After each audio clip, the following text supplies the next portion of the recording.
Assalamualaikum warahmatullahi wabarakatuh. Ketemu lagi Bapak Ibu dan rekan-rekan sekalian di channel terpilih. Semoga channel ini bisa menjadi salah satu channel pilihan Bapak Ibu ya, dan semoga Bapak Ibu semua selalu diberi kesehatan dan lindungan Allah Subhanahu wa taala. Amin. Baiklah, kita akan kembali latihan soal-soalnya untuk soal CAT seleksi panitia pemungutan suara atau PPS, panitia pemilihan kecamatan atau PPK pada pelaksanaan pemilu yang akan datang ya. Terima kasih kepada Bapak Ibu yang selalu setia untuk mengikuti channel ini. Bapak Ibu, kita lanjutkan ya, tapi jangan lupa sekali lagi yang belum subscribe channel ini silahkan di subscribe dulu. Barangkali ada yang baru menemukan channel ini, tombol subscribe-nya masih merah, silahkan ditekan Bapak Ibu, tekan bola loncengnya agar tidak ketinggalan dengan update informasi dari channel ini. Like, komentar, dan bagikan Bapak Ibu. Terima kasih. Kita langsung saja ke soal-soalnya ya Bapak Ibu. Pada video sebelumnya kita sudah sampai di soal nomor 36. Saat ini kita akan ke soal 36 ya, sebelumnya 35. Kita lanjutkan langsung saja Bapak Ibu. Apabila terdapat pemilih yang melakukan kekeliruan dalam memberikan suara, maka A. Pemilih dapat meminta surat suara pengganti kepada KPPS dan KPPS hanya memberikan surat suara pengganti satu kali. B. KPPS wajib proaktif mengganti surat suara tanpa harus menunggu permintaan pemilih yang bersangkutan. C. KPPS wajib menegur KPPS dalam hal ditemukan KPPS memberikan surat suara pengganti yang diminta oleh pemilih. Atau D. Pemilih berhak meminta surat suara pengganti dan KPPS berhak menolak pula. Apabila terdapat pemilih yang melakukan kekeliruan dalam memberikan suara, maka pemilih dapat meminta surat suara pengganti kepada KPPS dan KPPS hanya memberikan surat suara pengganti satu kali ya Bapak Ibu sekalian. Jadi jawabannya adalah yang A ya. Pemilih dapat meminta surat suara pengganti kepada KPPS dan KPPS hanya memberikan surat suara pengganti satu kali. 37. Manakah pernyataan di bawah ini yang benar? A. Pemilih disabilitas netra, disabilitas fisik, dan mempunyai halangan fisik lainnya pada saat memberikan suaranya di TPS dapat dibantu oleh orang lain atas permintaan pemilih. B. Pemilih disabilitas netra, disabilitas fisik, dan yang mempunyai halangan fisik lainnya pada saat memberikan suara di TPS dapat dibantu oleh orang lain atas permintaan KPPS dan persetujuan pengakuan luas TPS. C. Pemilih disabilitas netra, disabilitas fisik, dan yang mempunyai halangan fisik lainnya pada saat memberikan suaranya di TPS dapat dibantu oleh orang lain atas permintaan pemilih, keluarga pemilih, persetujuan KPPS, dan rekomendasi pengawas TPS. Atau D. Semua jawaban salah. Ulangi Bapak Ibu sekalian, manakah pernyataan di bawah ini yang benar? Pemilih disabilitas netra, disabilitas fisik, dan yang mempunyai halangan fisik lainnya pada saat memberikan suaranya di TPS dapat dibantu oleh orang lain atas permintaan pemilih. Jadi jawabannya yang A Bapak Ibu ya. Kata kuncinya ini di undang-undang atas permintaan pemilih. Jadi hanya ini itu ya Bapak Ibu sekalian. Oke, kita lanjutkan 38. Orang lain yang membantu pemilih disabilitas wajib A. Menandatangani berita acara pemilihan. B. Membuat surat pernyataan bahwa yang bersangkutan bersikap jujur. C. Merahasiakan pilihan pemilih. Atau D. Menunjukkan kepada KPPS sebagai bukti bahwa ia telah mewakili pemilih tersebut secara benar. Orang lain yang membantu pemilih disabilitas wajib menandatangani berita acara pemilihan. B. Membuat surat pernyataan bahwa yang bersangkutan bersikap jujur. C. Merahasiakan pilihan pemilih. Jawaban yang benar C Bapak Ibu ya. Merahasiakan pilihan pemilih. 39. Ketua KPPS berkewajiban A. Menyusun laporan proses pemungutan dan penghitungan suara. B. Menandatangani surat suara dan berita acara pelaksanaan pemungutan suara. C. Menandatangani rekapitulasi hasil pemungutan suara. D. Menandatangani surat suara dan berita acara rekapitulasi. yang merupakan tugas KPPS. Bapak Ibu, kewajiban KPPS, ketua KPPS memiliki kewajiban yang menandatangani surat suara dan berita acara pelaksanaan pemungutan suara. Jawabannya yang B, Bapak Ibu. Nomor 40. Pemungutan suara di TPS dapat diulang apabila A. Terjadi huru-hara berskala nasional. B. Terjadi bencana alam dan atau kerusuhan yang mengakibatkan hasil pemungutan suara tidak dapat digunakan atau penghitungan suara tidak dapat dilakukan. C. Terjadi bencana alam dan atau kerusakan meskipun tidak menghasilkan hasil pemungutan suara tidak dapat digunakan atau perhitungan suara tidak dapat dilakukan. D. Terjadi pertengkaran di TPS yang mengakibatkan kepanikan sosial. Mana Bapak? Pemungutan suara di TPS dapat dilakukan ulang apabila terjadi bencana alam dan atau kerusuhan yang mengakibatkan hasil pemungutan suara tidak dapat digunakan ya. Oke, kita pilih yang B ya Bapak Ibu. Kita lanjutkan 41. Pemungutan suara di TPS wajib diulang apabila dari hasil penelitian dan pemeriksaan pengawas TPS terbukti terdapat keadaan antara lain pembukaan kotak suara dan atau berkas pemungutan dan penghitungan suara tidak dilakukan menurut tata cara yang ditetapkan dalam ketentuan undang-undang.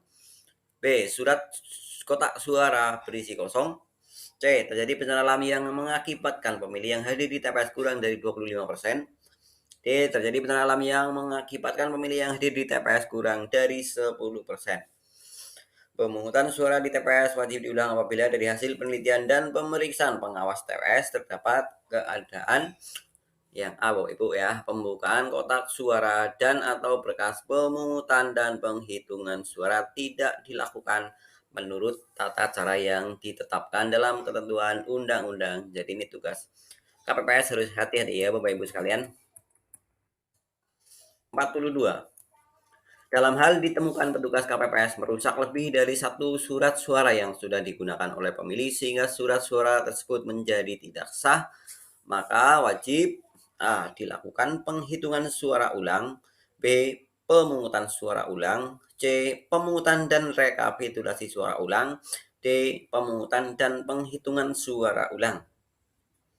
Dalam hal ditemukan petugas KPPS merusak lebih dari satu surat suara yang sudah digunakan oleh pemilih sehingga surat suara tersebut menjadi tidak sah, maka wajib dilakukan pemungutan suara ulang Bapak Ibu ya.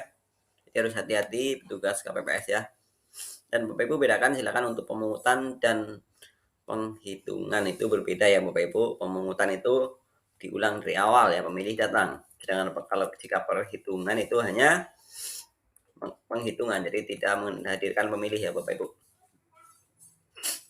43. Dalam hal ditemukan pemilih yang tidak memiliki KTP elektronik dan tidak terdaftar dalam DPT dan DPTB menggunakan hak pilihnya di TPS, maka wajib A. Dilakukan pemungutan suara ulang. B. Dilakukan pemungutan suara susulan.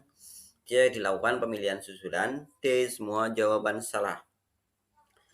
Jika ditemukan pemilih tidak memiliki KTP elektronik, tidak terdaftar di DPT dan DPTB, maka menggunakan hak pilihnya di TPS, maka wajib pemungutan suara ulang juga ya Bapak Ibu. Tidak ada KTP elektronik, tidak terdaftar, mencoblos dilakukan PSU ya Bapak Ibu. Kita lanjutkan nomor 44. Pemungutan suara ulang di TPS dilaksanakan paling lama. A. 30 hari setelah hari pemungutan suara. B. 15 hari setelah hari pemungutan suara berdasarkan keputusan KPU Kabupaten Kota. Ini 15 ya. C. 10 hari setelah hari pemungutan suara berdasarkan keputusan KPU Kabupaten Kota. Atau D. 7 hari setelah hari pemungutan suara berdasarkan rekomendasi Bawaslu Kabupaten Kota dan disetujui oleh Kabupaten Kota. Pemungutan suara ulang di TPS dilaksanakan paling lama 10 hari ya Bapak Ibu, 10 hari setelah hari pemungutan suara berdasarkan keputusan KPU Kabupaten Kota. 45. Penghitungan suara di TPS dapat diulang apabila terjadi hal sebagai berikut. A. Penghitungan suara dilakukan di tempat terbuka yang mengganggu kenyamanan. B. Penghitungan suara dilakukan secara tertutup. C. Penghitungan suara dilakukan dalam situasi keramaian.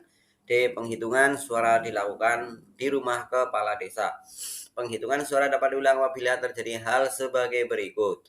Yang B ya Bapak Ibu, penghitungan suara dilakukan secara tertutup dalam aturan undang-undangnya seperti itu ya, harus terbuka. 46. Ketidaksesuaian jumlah hasil penghitungan surat suara yang sah dan surat suara yang tidak sah dengan jumlah pemilih yang menggunakan hak pilih dapat mengakibatkan A. Penghitungan suara ulang, pemilihan ulang, pemungutan lanjutan, penghitungan suara susulan. Ketidaksesuaian jumlah hasil penghitungan surat suara yang sah dan surat suara yang tidak sah dengan jumlah pemilih yang menggunakan hak pilih dapat mengakibatkan penghitungan suara ulang Bapak Ibu ya. Yang hadir tidak sama dengan jumlah surat suara sah dan tidak sah. 47. Rekapitulasi hasil penghitungan perolehan suara di PPK dapat diulang apabila terjadi keadaan sebagai berikut. A. Rekapitulasi hasil penghitungan suara dilakukan dengan suara yang kurang jelas. B. Rekapitulasi hasil penghitungan suara dilakukan dengan suara yang terlalu merdu sehingga mengganggu konsentrasi. C.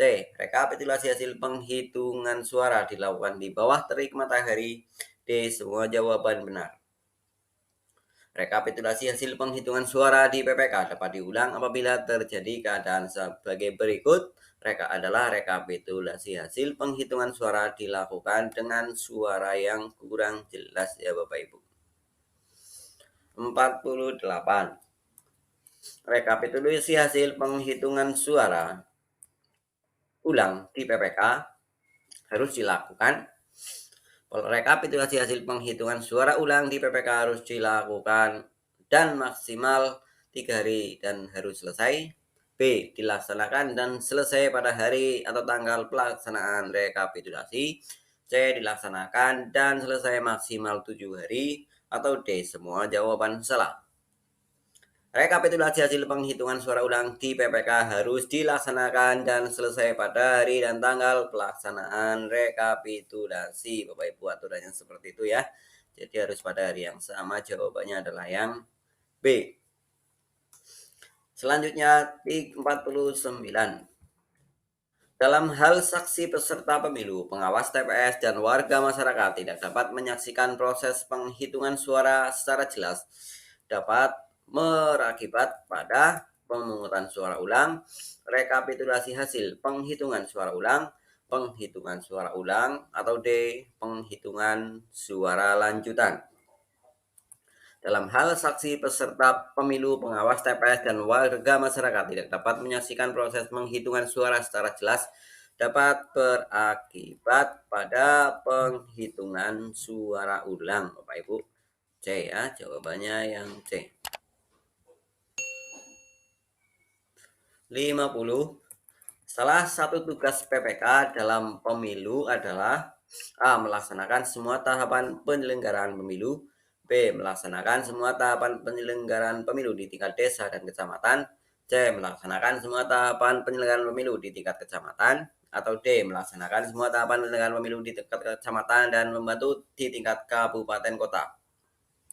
Sesuai undang-undang aturan yang ada, salah satu tugas PPK pada pemilu adalah melaksanakan semua tahapan penyelenggaraan pemilu di tingkat kecamatan. Bapak Ibu, jawabannya yang C ya. Soal selanjutnya, untuk soal selanjutnya kita lanjutkan di video berikutnya ya Bapak Ibu. Terima kasih yang sudah menonton video ini sampai selesai. Kita akan lanjutkan untuk soal-soal berikutnya di bagian keempat. Untuk itu jangan lupa untuk mengikuti terus channel ini, dan yang bagi yang belum subscribe silahkan di subscribe, tekan tombol loncengnya, like, komentar, dan bagikan. Terima kasih kepada Bapak Ibu yang sudah subscribe. Kita ketemu di video berikutnya. Semoga Bapak Ibu dan rekan-rekan semua selalu diberi kesehatan dan lindungan Allah Subhanahu wa Ta'ala. Amin. Terima kasih. Wassalamualaikum warahmatullahi wabarakatuh.